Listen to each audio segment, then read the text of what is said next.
ಈ ವಿಡಿಯೋದಲ್ಲಿ ಒಂದಷ್ಟು ಗೃಹ ಜ್ಯೋತಿ ಸ್ಕೀಮ್ ಬಗ್ಗೆ ಮಾತಾಡೋಣ. ಈ ಗೃಹ ಜ್ಯೋತಿ ಸ್ಕೀಮ್ ಅನ್ನೋದೇನಿದೆ ಇದು ಮಿಸ್ಯೂಸ್ ಆಗ್ತಿದೆ ಅಂತೆ. ಅದಕ್ಕೆ ನಮ್ಮ CM ಸಾಹೇಬರು ಫುಲ್ಲು ರೊಚ್ಚಿಗೆದ್ದು ವೆರಿಫೈ ಮಾಡಿಸ್ತಿದ್ದಾರೆ. ಈಗ ಆಲ್ರೆಡಿ ಈ ಪ್ರೋಸೆಸ್ ಸ್ಟಾರ್ಟ್ ಕೂಡ ಆಗಿದೆ.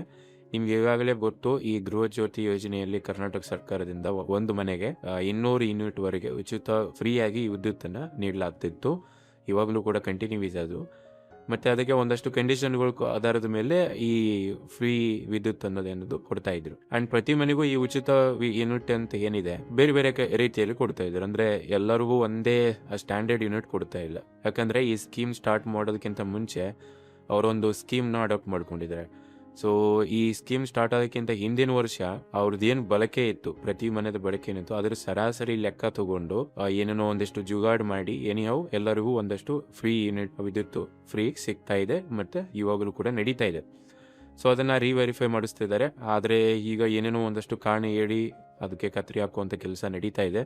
ಐ ಆಮ್ ಶ್ಯೂರ್ ಈ ಪ್ರೋಸೆಸ್ಸಲ್ಲಿ ಸುಮಾರು ಜನಕ್ಕೆ ಈ ಯೋಜನೆ ರದ್ದು ಆಗ್ಬೋದು. ಯಾಕಂದರೆ ಸರ್ಕಾರದ ಉದ್ದೇಶನೂ ಅದೇ ಇದೆ. ಇದು ತುಂಬ ಅನಫ್ಕೂಲ್ ಆಗ್ತಾ ಇದೆ, ಯಾರು ಎಲಿಜಿಬಲ್ ಇಲ್ಲದೆ ಇರುವಂಥವ್ರು ಈ ಸ್ಕೀಮ್ನ ಉಪಯೋಗಿಸ್ತಿದ್ದಾರೆ ಅಂತ ಹೇಳ್ಬಿಟ್ಟು ಅವರು ಒಂದಷ್ಟು ಖಂಡಿತವಾಗ್ಲೂ ಒಂದಷ್ಟು ಜನಗಳದ್ದು ಇದು ರದ್ದಾಗುವಂಥ ಚಾನ್ಸಸ್ ಇದೆ. ಓವರ್ ವ್ಯೂ ಆ ಥರ ಕಾಣಿಸ್ತಾ ಇದೆ. ಇನ್ ಕೇಸ್ ನೀವು ಅವರು ಕೇಳೋ ಡಾಕ್ಯುಮೆಂಟ್ಸ್ ಕೊಡಲಿಲ್ಲ ಅಂದರೆ, ಈಗ ಸರ್ವೆಗೆ ಬರ್ತಾ ಇದ್ದಾರೆ ಅವರು, ನಿಮ್ಮ ಹತ್ರ ದಾಖಲೆಗಳು ಇಲ್ಲ ಅಂದರೆ ಈ ಚಾನ್ಸ್ ಜಾಸ್ತಿ ಇರುತ್ತೆ, ರದ್ದಾಗುವಂಥ ಚಾನ್ಸು ಜಾಸ್ತಿ ಆಗಿರುತ್ತೆ. ಅದೇನೇ ಇರಲಿ, ಇಲ್ಲಿ ಏನು ಪ್ರೋಸೆಸ್ ನಡೀತಾ ಇದೆ, ಅದು ಹೇಗೆ ನಡೀತಾ ಇದೆ, ಸರ್ವೆ ಅನ್ನೋದು ಏನೇನೆಲ್ಲ ಅವ್ರು ಬಂದರೆ ಕೇಳ್ತಾರೆ, ಎಲ್ಲವನ್ನ ಇಲ್ಲಿ ನೋಡೋಣ, ಆಯಿತಾ.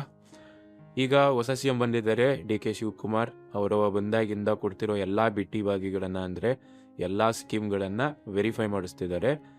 ಆ್ಯಂಡ್ ಈ ಪ್ರೋಸೆಸ್ಸನ್ನು ಶುರು ಮಾಡಿ ಆಗಿದೆ. ಅದರಲ್ಲಿ ಒಂದು ಮುಖ್ಯವಾದದ್ದು ಈ ಗೃಹ ಜ್ಯೋತಿ ಸ್ಕೀಮ್ ಅನ್ನೋದು.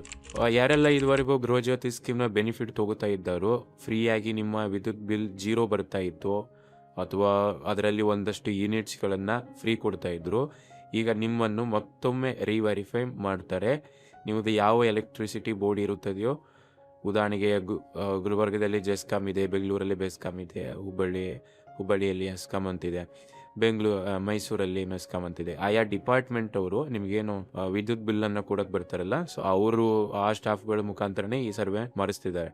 ಸೊ ಅವರು ನಿಮ್ಮ ಮನೆ ಬಾಗಿಲಿಗೆ ಬರ್ತಾರೆ. ಒಂದು ಫಾರ್ಮ್ ಇದೆ, ಹಿಂಗೆ ತೋರಿಸ್ತಾ ಇದೆ ನೋಡಿ, ಈ ಫಾರ್ಮ್ ತೊಗೊಂಡು ನಿಮ್ಮ ಮನೆ ಬಾಗಿಲಿಗೆ ಅವರು ಬರ್ತಾರೆ. ಅವರು ನಿಮ್ಮ ಡೀಟೇಲ್ಸನ್ನು ಈ ಫಾರ್ಮ್ ಆಧಾರದ ಮೇಲೆ, ಅಂದರೆ ಈ ಫಾರ್ಮಲ್ಲಿ ಎಲ್ಲ ಫೀಲ್ಡ್ಸು ಇದ್ದಾವೆ, ಅದನ್ನು ನಾನು ನಿಮಗೆ ಎಕ್ಸ್ಪ್ಲೈನ್ ಮಾಡ್ತಾ ಹೋಗ್ತೀನಿ.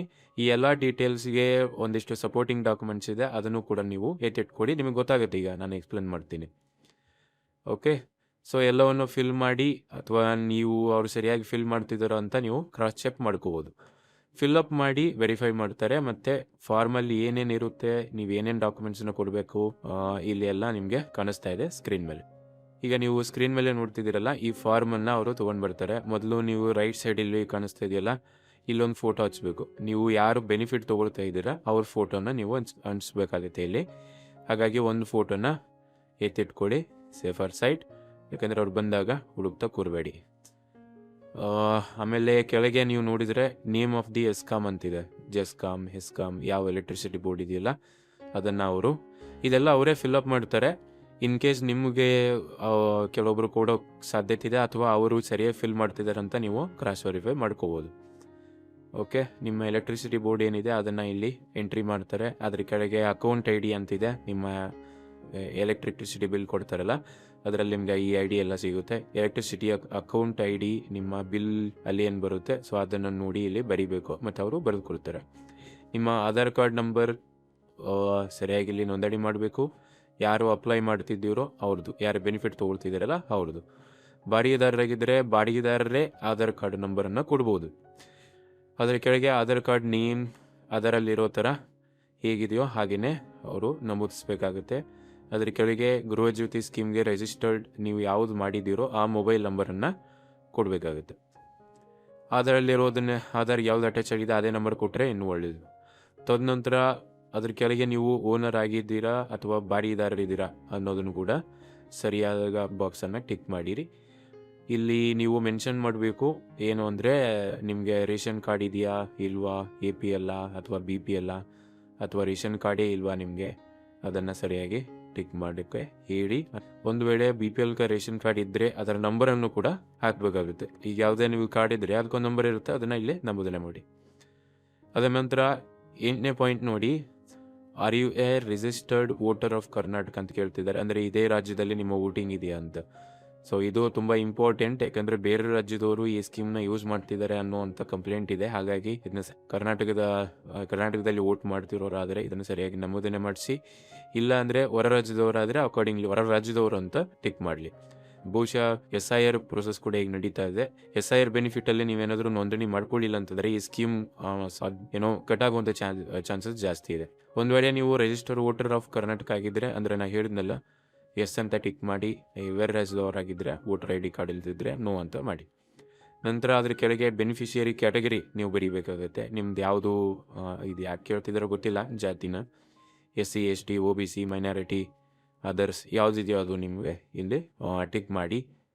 ಆ್ಯಂಡ್ ನೀವು ಇನ್ಕಮ್ ಟ್ಯಾಕ್ಸ್ ಪೇ ಮಾಡ್ತಿದ್ರೆ ಎಸ್ ಆರ್ ನೋ ಅಂತ ಕೊಡಬೇಕಾಗತ್ತೆ. ಇಲ್ಲಿ ಒಂದು ವೇಳೆ ನೀವು ಇನ್ಕಮ್ ಟ್ಯಾಕ್ಸ್ನ ಫೈಲ್ ಮಾಡ್ತಾ ಇದ್ದರೆ ಪಾನ್ ಕಾರ್ಡನ್ನು ಕಾಪಿ ಕೊಡಬೇಕಾಗತ್ತೆ. ಒಂದು ಕಾಪಿ ಎತ್ತಿಟ್ಕೊಳ್ಳಿ, ಅವರು ಎಲ್ಲ ಒಂದು ಸೆಟ್ಟು ತಗೊಳ್ಳುವಂಥ ಚಾನ್ಸಸ್ ಇದೆ.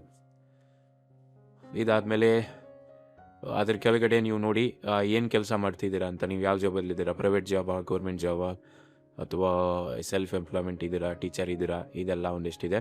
ಇದು ಯಾವುದು ನಿಮಗೆ ಸೂಟಬಲ್ ಆಗುತ್ತೋ ಅದನ್ನು ಟಿಕ್ ಮಾಡಿಸಿ. ಈಗ ಈ ಏನೆಲ್ಲ ಇಲ್ಲಿ ಫಾರ್ಮಲ್ಲಿ ತುಂಬಿದ್ದರೋ ಎಲ್ಲನೂ ಆದಮೇಲೆ ಅವರು ನಿಮ್ಮ ದಾಖಲೆಗಳನ್ನು ಒಂದು ಸೆಟ್, ನಾನು ಹೇಳಿದ್ನಲ್ಲ ಎಲ್ಲದನ್ನು, ಆಧಾರ್ ಆಗಿರ್ಬೋದು, ವೋಟರ್ ID ಆಗಿರ್ಬೋದು, ಪಾನ್ ಕಾರ್ಡ್ ಆಗಿರ್ಬೋದು, ಅವರೇನೋ ಜಾತಿ ಸರ್ಟಿಫಿಕೇಟ್ ಕೇಳ್ತಿದ್ದಾರೆ, ಅದೇನು ಮ್ಯಾಂಡೇಟ್ರಿ ಅಲ್ಲ ಅಂತ ಹೇಳ್ತಾ ಇದ್ದಾರೆ, ಆದರೆ ನಿಮ್ಮ ಹತ್ರ ಇದ್ದರೆ ಇಟ್ಕೊಳ್ಳಿ. ಎಲೆಕ್ಟ್ರಿಸಿಟಿ ಬಿಲ್ ಕೇಳ್ತಾರೆ, ನಿಮ್ಮ ಆ ಮನೆಯಲ್ಲಿ ಬಾಡಿಗೆ ಇತ್ತು ಅಂತಂದರೆ ಒಂದು ಅಗ್ರಿಮೆಂಟ್ ಕಾಪಿ ಕೇಳ್ತಾರೆ ಅವರು. ಸೊ ಅದೇನೋ ಮ್ಯಾಂಡೇಟ್ರಿ ಅಂತೆ, ಸೊ ಅದನ್ನು ಕೂಡ ಎತ್ತಿಟ್ಕೊಳ್ಳಿ. ಆ್ಯಂಡ್ ರೇಷನ್ ಕಾರ್ಡ್ ಇದ್ದರೆ ರೇಷನ್ ಕಾರ್ಡ್, ಇಲ್ಲ ಅಂತಂದರೆ ಬೇಕಾಗಿಲ್ಲ. ಇಷ್ಟೆಲ್ಲ ಮಾಡಿದ ನಂತರ ಫಾರ್ಮ್ನ ಕೊನೆಯಲ್ಲಿ ನೀವು ಸೈನ್ ಮಾಡಬೇಕಾಗುತ್ತೆ. ಯಾರು ಬೆನಿಫಿಷಿಯರಿ ಇದ್ದೀರಲ್ಲ ಅವ್ರು ಸೈನ್ ಮಾಡಿ, ಮತ್ತು ಸರ್ವೆ ಯಾರು ಮಾಡ್ತಾರಲ್ಲ ಅವರು ಕೂಡ ಇಲ್ಲಿ ಸೈನ್ ಮಾಡ್ತಾರೆ.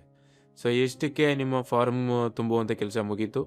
ಎಲ್ಲ ಮಾಹಿತಿಗಳನ್ನು ಸರಿಯಾಗಿ ಅಲ್ಲಿ ನಮೂದನೆ ಮಾಡಿದಾರ ಅಂತ ಒಂದಿಷ್ಟು ಕ್ರಾಸ್ ವೆರಿಫೈ ಮಾಡಿಕೊಡಿ. ಅದಾದಮೇಲೆ ಈ ಫಾರ್ಮನ್ನು ಅವರು ಡಿಪಾರ್ಟ್ಮೆಂಟಿಗೆ ಹೋಗಿ ಅಪ್ಲೋಡ್ ಮಾಡ್ತಾರೋ ಅಥವಾ ಮೇಲ್ಗೆ ಗೌರ್ಮೆಂಟ್ಗೆ ಕಳಿಸ್ಕೊಡ್ತಾರೆ. ಸೊ ಇದನ್ನ ವೆರಿಫೈ ಮಾಡಲಾಗುತ್ತೆ. ಒಂದು ವೇಳೆ ಅದು ಯಾವ ಥರ ವೆರಿಫೈ ಮಾಡ್ತಾರೆ, ಇದರಲ್ಲಿ ಯಾರು ಬೆನಿಫಿಟ್ಟು, ಯಾವ ಆಧಾರದ ಮೇಲೆ ರದ್ದು ಮಾಡ್ತಾರೆ, ಯಾವ ಆಧಾರದ ಮೇಲೆ ಕಂಟಿನ್ಯೂ ಮಾಡ್ತಾರೆ ಅಂತ ಇಲ್ಲಿವರೆಗೂ ಯಾವುದೇ ಕ್ಲಾರಿಟಿ ಇಲ್ಲ. ದಿನ ಒಂದೊಂದು ಸ್ಟೇಟ್ಮೆಂಟ್ ಕೊಡ್ತಾ ಇದ್ದಾರೆ. ಸೊ ನೀವು ಈ ಪ್ರೊಸೆಸ್ನ ಮಾಡಬೇಕಾಗುತ್ತೆ. ಒಂದು ವೇಳೆ ನೀವು ನಿಜವಾಗಿಯೂ ಬೆನಿಫಿಷರಿ ಆಗಿದ್ದರೆ ಅಥವಾ ಅರ್ಹರಾಗಿದ್ದರೆ ನಿಮಗೆ ಇದು ಅನ್ಡೌಟೆಡ್ಲಿ ಸಿಗುತ್ತೆ ಅಂತ ಸರ್ಕಾರದವ್ರು ಹೇಳ್ತಿದ್ದಾರೆ. ಇದು ಕಂಟಿನ್ಯೂ ಆಗುತ್ತೆ. ಇಲ್ಲ ಏನಾದರೂ ತೊಂದರೆ ಇತ್ತು, ಅವ್ರು ಏನು ಕ್ರೈಟೀರಿಯಾ ತೊಗೊಂಬರ್ತಾರೋ ಅದರ ಆಧಾರದ ಮೇಲೆ ಕಟ್ಟು ಕೂಡ ಆಗ್ಬೋದು. ಈಗ ಈ ರಿವೆರಿಫೈ ಯಾಕೆ ಮಾಡಲಾಗ್ತಿದೆ ಅಂದರೆ, ತುಂಬ ಜನರಿಗೆ ಯಾವುದೇ ಕಾರಣ ಇಲ್ಲದೆ ಬೆನಿಫಿಟ್ ಸಿಗ್ತಾ ಇದೆ ಅಂತೆ. ಅಂದರೆ ಬೇರೆ ರಾಜ್ಯದವರು, ವಲಸಿಗರು, ತುಂಬ ಹಣ ಇರೋರು, ಟ್ಯಾಕ್ಸ್ ಪೇ ಮಾಡೋರು, ಈಗ ತುಂಬ ವಿಷಯಗಳನ್ನು ಸರ್ಕಾರ ಲೆಕ್ಕಾಚಾರ ಆಗ್ತಿದೆ. ಬಟ್ ಇಲ್ಲಿ ಅವರು ಇಂಥವ್ರಿಗೆ ಕಟ್ ಮಾಡ್ತೀವಿ ಅಂತ ಹೇಳಿದ್ನಲ್ಲ ನಾನು, ಅದನ್ನೇ ಹೇಳ್ತಾ ಇಲ್ಲ ಅವರು. ಸೊ ಈಗ ಸಡನ್ನಾಗಿ ಸರ್ವೆ ಮಾಡಿಸ್ತಿದ್ದಾರೆ.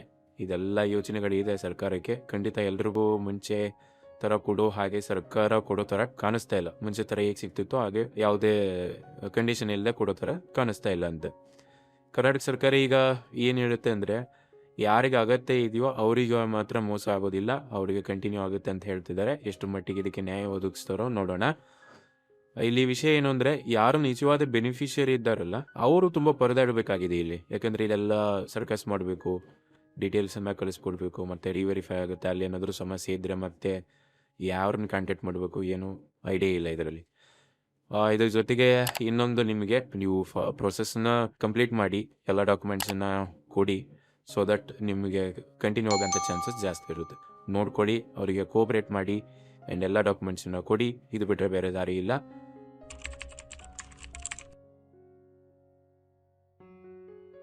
ಸೊ ಇಷ್ಟನ್ನು ನಿಮಗೆ ಹೇಳಬೇಕಾಗಿತ್ತು. ಬಾಯ್ ಬಾಯ್.